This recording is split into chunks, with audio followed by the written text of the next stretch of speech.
जय श्री महाकाल, हर हर हर महादेव। दोस्तों, तो आज मैं किरातेश्वर महादेव की कथा आप लोगों के सामने संक्षिप्त बना के रखूंगा। तो एक बार जो है अर्जुन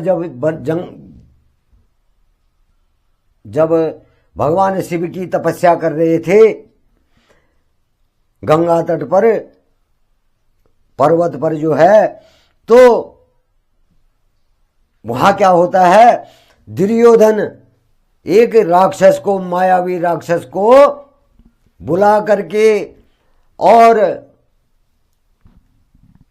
अर्जुन के पास भेज देता है। तो दुर्योधन का भेजा हुआ राक्षस जो है सुअर के रूप में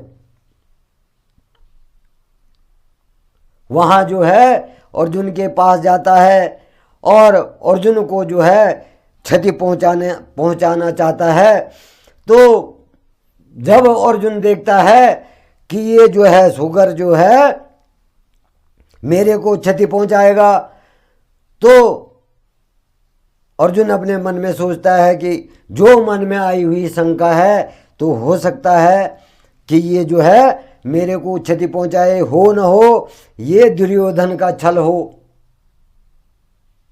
तो अर्जुन क्या करते हैं, अपने तुणीर से जो है बाण निकालते हैं। और तभी क्या होता है कि वहां भगवान महादेव उस राक्षस को देख करके अपने भक्त को बचाने के लिए जो है किरात रूप धारण कर लेते हैं। बहेलिया का किरात माने एक बहेलिया,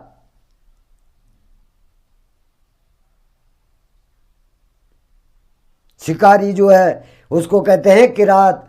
तो उसका भेष धारण करके जो है भगवान शिव भी वहां आ जाते हैं अर्जुन की रक्षा के लिए। अब इधर से जो है अर्जुन उस पे बाण मारता है, तो उधर से भगवान महाकाल जो किरात रूप में है वो अर्जुन को बचाने के लिए बाण चलाते हैं। अब अर्जुन का बाण जो है सुअर के मुंह पे लग जाता है और भगवान महाकाल का बाण उसकी पूंछ की तरफ लग जाता है। अब जब दोनों के बाण जो है उसको लग जाते हैं, तो वो जो है धराशायी हो जाता है और वो अपने प्राणों को त्याग देता है। तो भगवान शिव जो है अपने गणों को जो है अपने बाण को लेने के लिए अपने गण को भेजते हैं। लेकिन तब तक क्या होता है कि अर्जुन दोनों बाणों को निकाल लेता है और वो गण जाकर के जो है अर्जुन से जो है महाकाल का बाण मांगता, किरात का बाण मांगता है कि तुम जो है हमारे स्वामी किरातेश्वर का जो है बाण है उसे वापस कर दो। अब इस प्रकार से जो है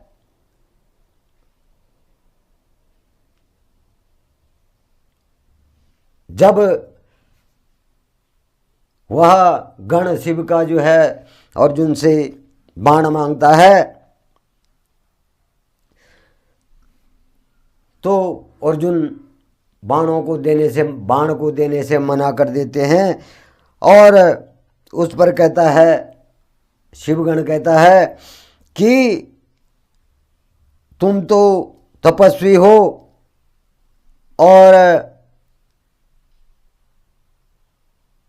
तुम जो है भीलराज किरात का बाण जो है हमें दे दो। अब यह सुनकर के जो है अर्जुन उसे कहता है कि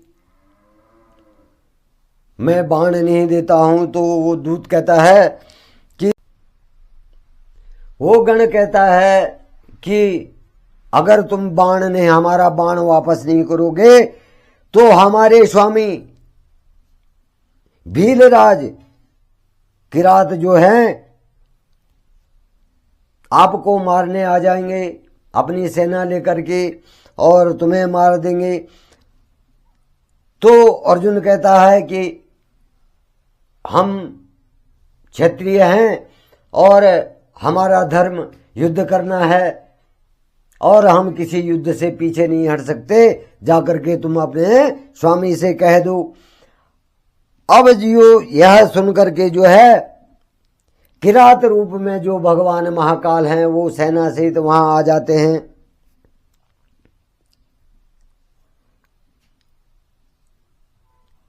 अब अर्जुन के जब अर्जुन और किरातेश्वर की सेना में भील राज किरात की सेना में युद्ध होता है, तो अर्जुन के बाणों से जो है सारी सेना परेशान हो जाती है और अपनी प्राणों की रक्षा के लिए युद्ध भूमि में इधर उधर भागने लगती है। तब क्या होता है, अर्जुन ने अपने बाण जो है उसके बाद जो है भगवान महाकाल पर जो है अपने बाणों से हमला कर दिया और भक्त वत्सल भगवान महाकाल जो है हंस रहे थे। वो बाण उनका कुछ भी नहीं बिगाड़ पा रहे थे और वो शिव तक पहुंच ही नहीं पा रहे थे। अर्जुन के बाण भगवान महाकाल तक नहीं पहुंच पा रहे थे। अब जब भगवान महाकाल तक जो बाण नहीं पहुंच पा रहे थे, जो भीलराज किरात था तो उस तक पहुंच नहीं पा रहे थे, तो अर्जुन ने मन ही मन क्या कर दिया, भगवान महाकाल का जो है स्मरण कर दिया। और जैसे ही अर्जुन जो है अपने मन में भगवान महाकाल का स्मरण करने लगा तो भगवान महाकाल जो है वहां प्रकट हो गए और अपने साक्षात दर्शन अर्जुन को दिए। तो दोस्तों इससे आगे अगली कथा जो है मैं आपको कल बताऊंगा किरात की।